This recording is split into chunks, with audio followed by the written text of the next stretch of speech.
저는 40대 중반 중견기업 사무직 과장으로 14년을 근무했습니다. 30살에 입사해 쉼없이 달려왔고 그동안 모은 돈은 8천만 원. 여기에 퇴직금 5천만 원을 더하고 대출까지 받아 총 1억 7천만 원으로 새로운 도전을 준비했습니다. 그 도전은 바로 고깃집이었습니다. 사실 제게는 작은 경험이 있었습니다. 군대 가기 전 2달 정도 고깃집에서 알바를 했고 전역 후 복학까지 남은 4개월 동안 다시 고깃집에서 일을 했습니다. 그때 알게 된 사장님은 지금도 잊지 않고 가끔 연락도 하고 만나기도 합니다. 그분은 장사에 대박이 나서 결국 가게를 팔고 원룸 건물을 올렸습니다. 지금은 임대료만으로 생활하며 집도 대출 없이 신축 아파트에 살고 계십니다. 그 모습을 보며 저는 속으로 다짐했습니다. 언젠가 나도 저렇게 되고 싶다. 하지만 그땐 너무 어린 나이였고 생각에만 그쳤습니다. 그러다 안정적인 직장에서 14년을 버티며 점점 현실의 벽을 마주하게 되었습니다. 50대 초반, 40대 후반 선배들이 압박을 견디지 못하고 퇴사하는 모습을 보면서 평생 직장은 없다는 사실을 실감했습니다. 언제든 제게도 닥칠 수 있는 일이었습니다. 그래서 결심했습니다. 직장에 묶여 살기보다는 제 힘으로 한번 살아보고 싶었습니다. 망하더라도 다시 일어설 각오, 실패까지도 끌어안겠다는 마음이었죠.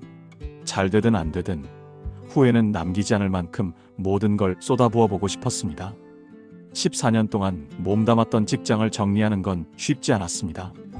동료들도 말렸고 아쉬워했지만 저는 이미 마음을 굳힌 상태였습니다. 출근길에 익숙했던 회사 간판을 마지막으로 바라보며 이제는 다른 길을 걸어야 한다는 걸 실감했습니다. 그만큼 미련이 없었습니다. 퇴사를 하고 고깃집을 열겠다고 결심한 순간부터 제 인생은 완전히 달라졌습니다. 매일 밤 상권 분석 자료와 창업 정보를 찾아보며 잠을 설쳤습니다. 유튜브, 네이버 부동산, 다방, 그리고 동네 부동산까지 가리지 않고 매물들을 하나하나 살펴봤습니다. 그렇게 꼬박 한 달 동안 발품을 팔며 매물을 보던 중 드디어 눈에 들어오는 매장을 발견했습니다. 25평 규모의 점포, 경기도 아파트 단지 안쪽이었습니다. 유동 인구도 충분했고 직접 둘러본 결과 주변에 경쟁 가게도 많지 않았습니다. 여기라면 승산이 있겠다. 그렇게 저는 마음을 굳혔습니다. 임대 계약을 마치고 나오는데 비로소 제 이름으로 된 가게가 생겼다는 설렘이 가슴 가득 밀려왔습니다. 하지만 그 기쁨은 오래가지 않았습니다. 곧바로 냉정한 현실의 벽이 저를 기다리고 있었습니다. 인테리어 견적을 받아본 순간 머리가 아찔했습니다. 처음 생각했던 금액보다 훨씬 더 높았습니다. 주방 배기 시설, 환기장치, 테이블과 의자, 불판, 냉장고, 고기 숙성고 하나하나 빠짐없이 갖추려다 보니 예상했던 금액보다 많이 나왔습니다. 거기에 초도 물량까지 준비해야 했습니다. 삼겹살, 목살, 항정살, 갈비, 고기를 들여오고 소스와 반찬 재료까지 사다 보니 생각보다 훨씬 많은 돈이 나갔습니다. 이 정도면 한 달은 버틸 수 있겠지. 스스로를 위로했지만 지출은 걷잡을 수 없었습니다. 가게 오픈을 앞두고는 알바생 모집에도 신경을 썼습니다. 경험 있는 사람을 쓰고 싶었지만 인건비가 부담돼 결국 경력 없는 대학생을 뽑았습니다. 어차피 내가 주방과 홀을 같이 뛰면 되겠지. 그때는 그게 얼마나 큰 착각인지 몰랐습니다. 가게 간판이 달리고 불이 켜졌을 때 저는 그 앞에 한참을 서 있었습니다. 퇴직금과 저축, 그리고 대출까지 14년간의 직장 생활을 정리하고 모든 걸 쏟아부은 공간이 눈앞에 펼쳐져 있었습니다. 이제 시작이다. 무조건 잘해낼 수 있다.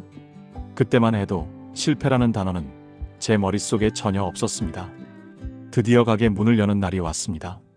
전날 밤은 설레서 한숨도 제대로 못 잤습니다. 14년 동안 회사에서 모은 돈, 퇴직금, 대출까지 모든 걸 쏟아부은 공간이 드디어 세상의 모습을 드러내는 순간이었으니까요. 오픈 첫날, 가게는 정말 북적였습니다. 가족, 친구, 지인들, 그리고 전 직장 선후배들까지 하나둘 찾아와 축하해 주었습니다. 테이블마다 웃음소리와 고기 굽는 냄새가 가득했고 매장은 금세 북적였습니다. 저는 너무 기뻤습니다. 이렇게 나를 응원해주는 사람들이 많구나. 더 열심히 해야겠다. 마음속으로 다짐했습니다. 저는 정신없이 주방과 홀을 뛰어다니며 땀범벅이 된 얼굴에도 웃음을 감출 수가 없었습니다. 고기를 굽는 소리, 손님들의 웃음소리, 들떠있는 분위기 속에서 문득 이런 생각이 스쳤습니다. 아, 이게 바로 장사의 맛이구나. 정말 고깃집 열기를 잘했구나. 놀라운 건 그 분위기가 하루 이틀로 끝나지 않았다는 겁니다. 주변에 고깃집이 많지 않았기에 손님들이 자연스레 저희 매장으로 몰렸습니다. 제가 밤마다 하던 상권 분석이 제대로 맞아떨어진 순간이었죠. 입소문이 퍼지면서 손님들은 꾸준히 찾아왔습니다. 첫 석 달 동안은 정말 잘 됐습니다. 주말이면 대기줄이 길게 늘어섰고 평일 저녁에도 자리가 꽉 찼습니다. 하루 매출을 정리할 때마다 가슴이 벅찼습니다. 이럴 줄 알았으면 진작할 걸. 생각보다 훨씬 잘 되잖아. 빚도 금방 갚겠는데? 그렇게 평화롭고 행복한 나날들이 계속되었습니다. 하지만 바로 그 안정감이 저를 방심하게 만들었습니다. 잘 되는 날이 당연히 이어질 거라 믿어버린 거죠. 그러나 장사는 그렇게 호락호락하지 않았습니다.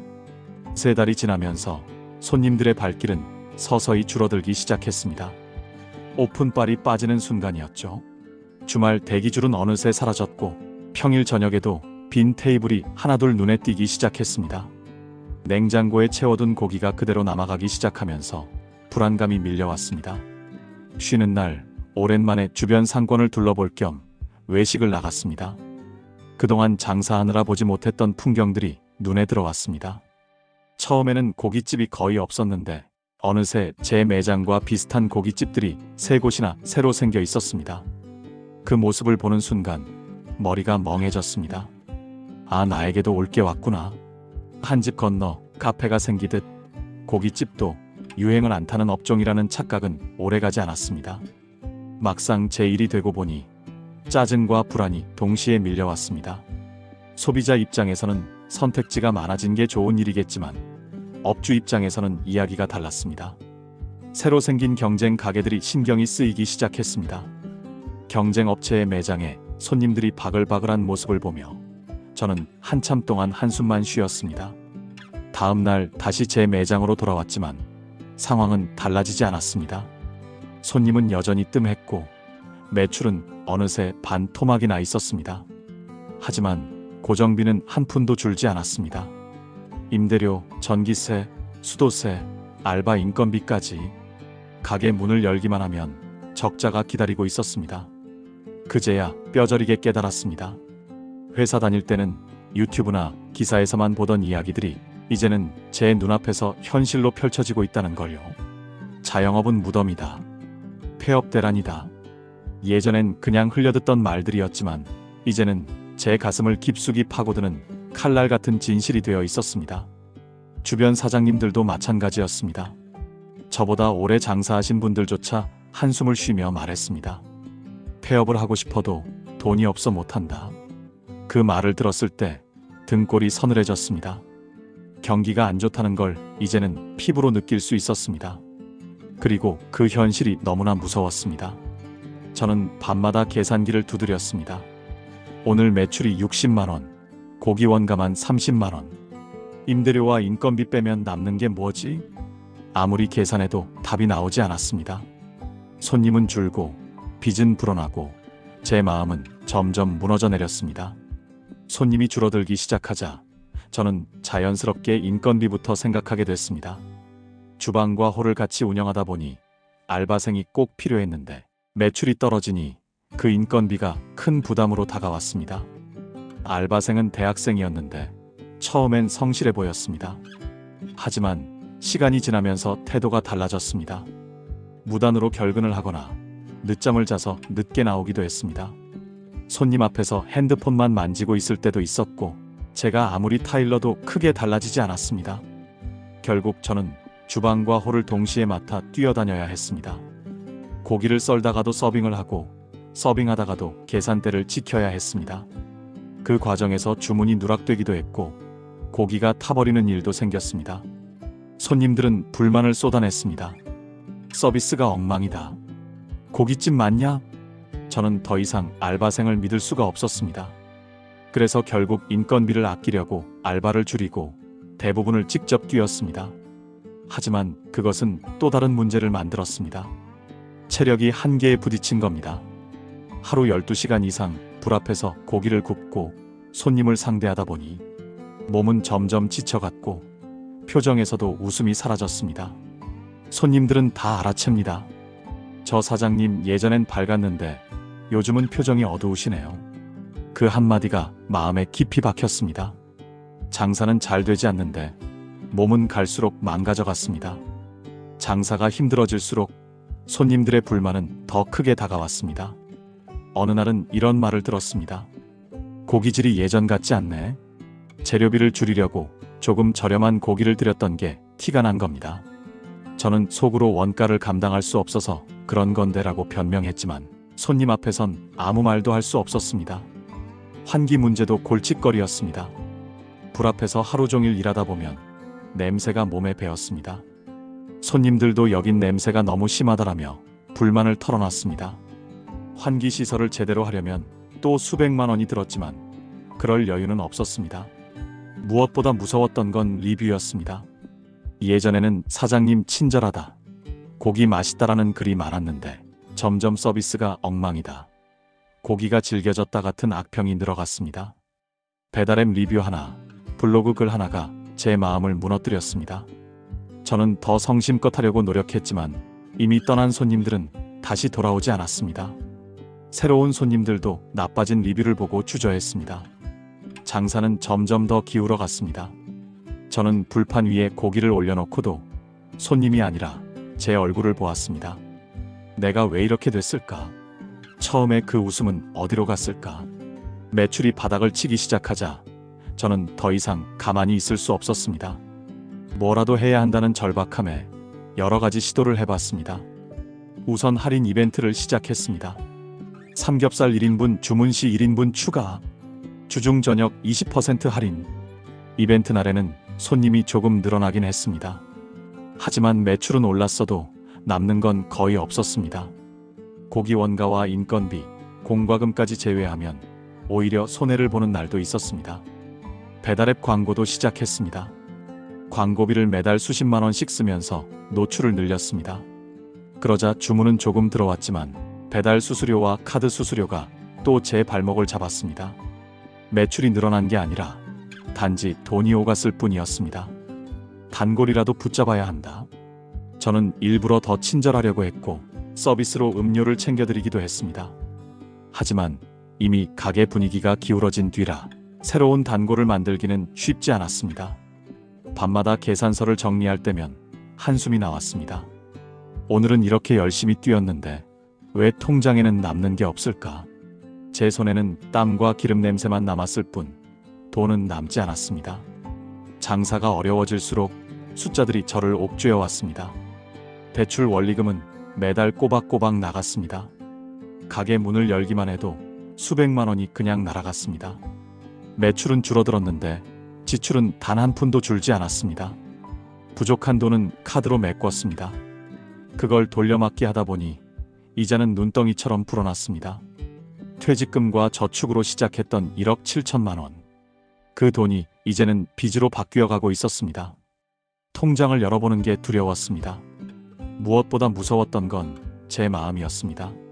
손님 앞에서는 억지로 웃으며 고기를 내어주었지만 뒤돌아서면 한숨밖에 나오지 않았습니다. 나는 왜 이 길을 선택했을까? 회사에 남아 있었다면 지금쯤 어땠을까? 후회가 목구멍까지 차올랐습니다. 밤마다 가게 불을 끄고 나올 때면 불 꺼진 거리에 제 그림자만 길게 늘어져 있었습니다. 그 그림자는 마치 제 인생이 어둠 속으로 빨려 들어가는 것 같았습니다. 장사가 힘들어지고 빚이 쌓여갈수록 제 인간관계도 하나둘 무너지기 시작했습니다. 처음 가게를 열었을 땐 가족들도 응원해줬습니다. 잘 될 거야. 네가 워낙 성실하니까. 하지만 시간이 지나도 흑전은커녕 적자라는 사실이 드러나자 분위기가 달라졌습니다. 괜히 회사를 그만둔 거 아니냐? 그 말들이 칼처럼 제 마음을 찔렀습니다. 친구들과의 관계도 멀어졌습니다.